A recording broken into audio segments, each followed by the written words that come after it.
Assalamualaikum warahmatullahi wabarakatuh. Sebelumnya, perkenalkan diri saya. Nama saya Penny Trinastiti dari Piau 3, Sekolah Tinggi Agama Islam Miftahul Ula, Ngelawak, Kertosono. Baik, saya di sini akan membahas makalah saya yang berjudul Ayat tentang Manusia dari mata kuliah Tafsir Tarbawi yang diampu oleh Ibu dosen Siti Mahmudah MA. Manusia sebagai makhluk yang memiliki bentuk yang sempurna yang berbeda dengan makhluk lain harus selalu memiliki pikiran tentang asal kejadiannya. Manusia yang selalu sibuk dengan dunia, mereka akan lupa dengan asal kejadiannya. Sehingga sifat sombong dan lain-lainnya semakin menjadi-jadi di hadapan Allah dan makhluk Allah. Al-Quran adalah kitab suci bagi agama Muslim yang menjadi sumber yang pertama dan utama. Kata al-insan dalam Al-Quran digunakan untuk menunjukkan totalitas manusia sebagai makhluk jasmani dan rohani. Keharmonisasian kedua aspek tersebut dengan berbagai potensi yang dimilikinya mengantarkan manusia sebagai makhluk Allah yang unik dan istimewa. Al-Basar menurut Quraisy Shihab, sebagaimana dikutip oleh Ahmad Tafsir, kata Al-Basar diambil dari akar kata penampakan sesuatu yang baik dan indah. Dari akar kata yang sama muncul kata basyarah yang berarti kulit. Manusia dinamai al-bashar karena kulitnya tampak jelas dan berbeda dengan kulit binatang.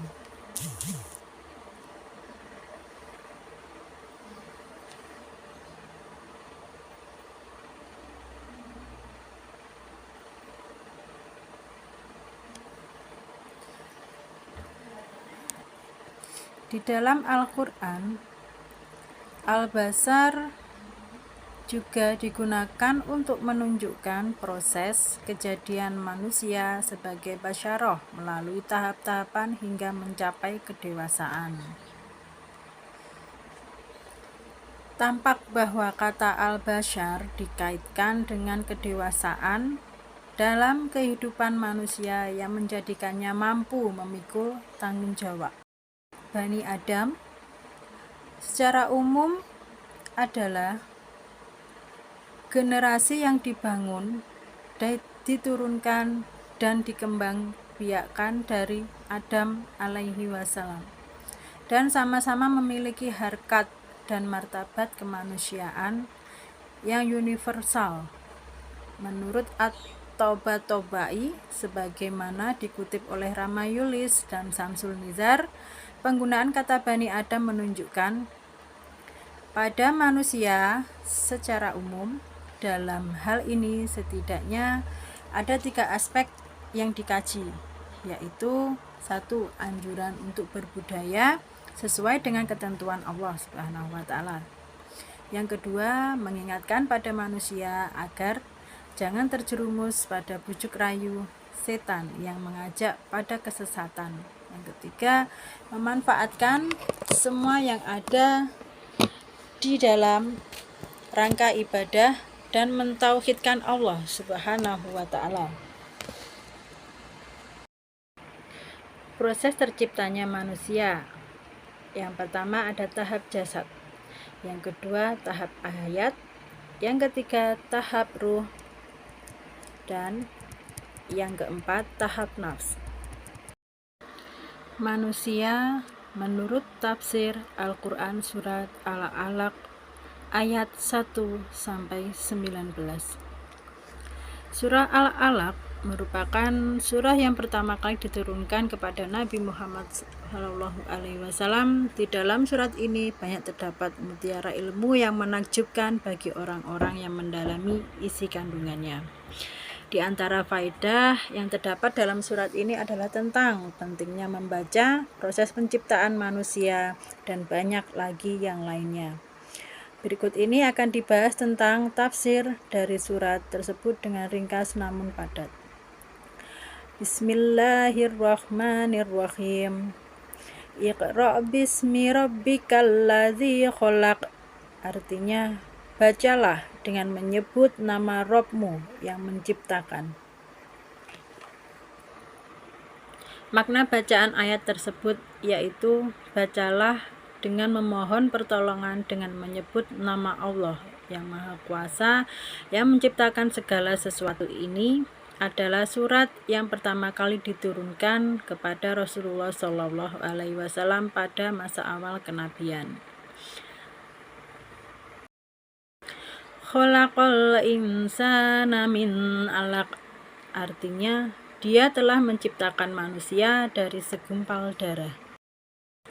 Makna dari kalimat tersebut yaitu Allah telah menciptakan anak cucu Adam dari segumpal darah. Manusia diciptakan oleh Allah dalam beberapa tahapan. Iqra' wa rabbukal akram, yang artinya bacalah dan Rabbmulah yang Maha Pemurah. Makna dari kalimat di atas yaitu bacalah seperti yang Dia perintahkan. Yang memerintahkanmu membaca adalah Rabb yang Maha Pemurah. Alladzi 'allama bil qalam, yang artinya yang mengajarkan manusia dengan perantara pena. Makna dari kalimat di atas yaitu Dia telah mengajari manusia tulis-menulis dengan pena, yang merupakan salah satu nikmat Allah Subhanahu wa Ta'ala yang mulia. Allamal insana ma lam ya'lam. Artinya, Dia mengajarkan kepada manusia apa yang tidak diketahuinya. Makna dari kalimat tersebut, Dia mengajarkan kepada manusia dengan pena berbagai hal yang tidak diketahui oleh manusia, dan manusia dilahirkan dalam keadaan tidak mengetahui sesuatu.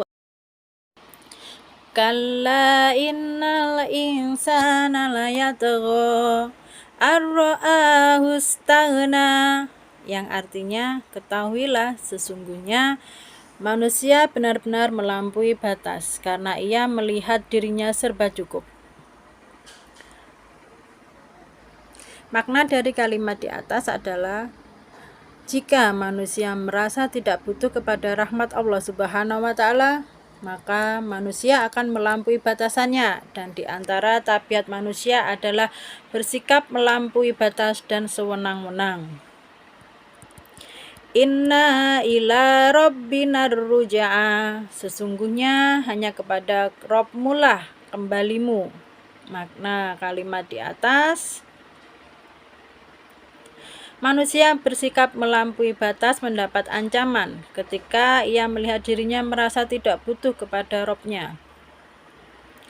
Ara'aital ladzi yanha abdan idza shalla. Artinya, bagaimana pendapatmu tentang orang-orang yang melarang seorang hamba ketika mengerjakan sholat? Makna kata orang yang melarang dalam ayat ini adalah Abu Jahal.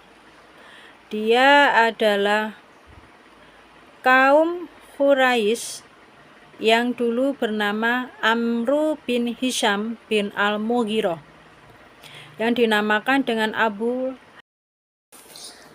Hakam, karena mereka bisa mengadukan berbagai perkara serta menyerahkan keputusan kepadanya. Rasulullah SAW menamakannya Abu Jahal sebagai lawan dari penamaan Abu Hakam.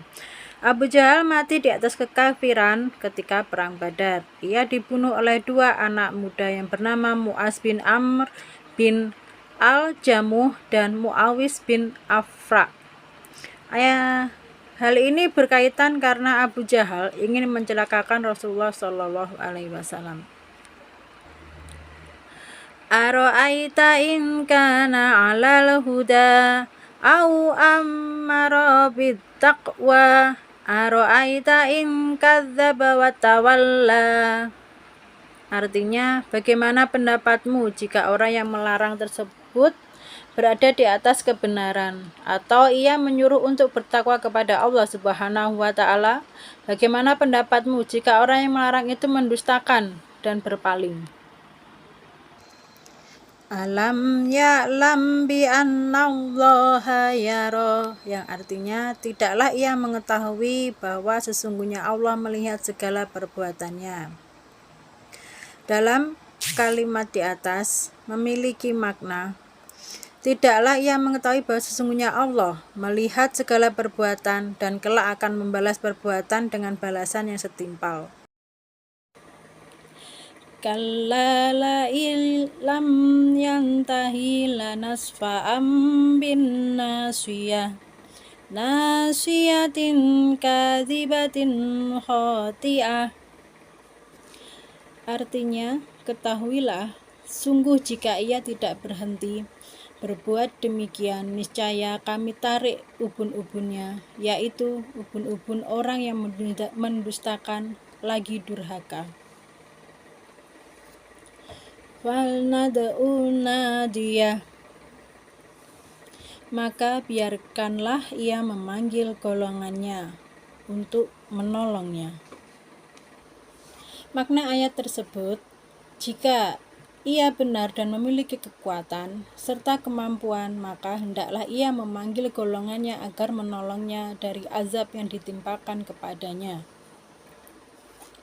Sanad'uz zabaniyah, yang artinya kelak kami akan memanggil malaikat Zabaniyah. Malaikat Zabaniyah merupakan penjaga neraka yang sangat kasar tabiatnya dan keras kekuatannya. Kalla la tuti'hu wasjud waqtarib, artinya sekali-kali janganlah engkau patuh kepadanya, dan sujudlah serta dekatkanlah dirimu kepada Rabb-Mu.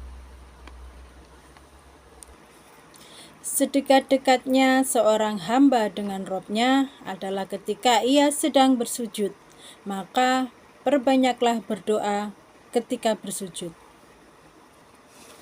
Tujuan diciptakannya manusia tidak lain yaitu untuk beribadah kepada Allah Subhanahu wa Ta'ala, serta menjadi khalifah di bumi dengan memegang amanahnya. Allah Subhanahu wa Ta'ala senantiasa menurunkan wahyunya yang tertulis dalam Al-Quran agar manusia selalu mengingat Allah Subhanahu wa Ta'ala. Sekian presentasi dari saya. Semoga ilmu yang saya sampaikan bermanfaat bagi semua. Wassalamualaikum warahmatullahi wabarakatuh.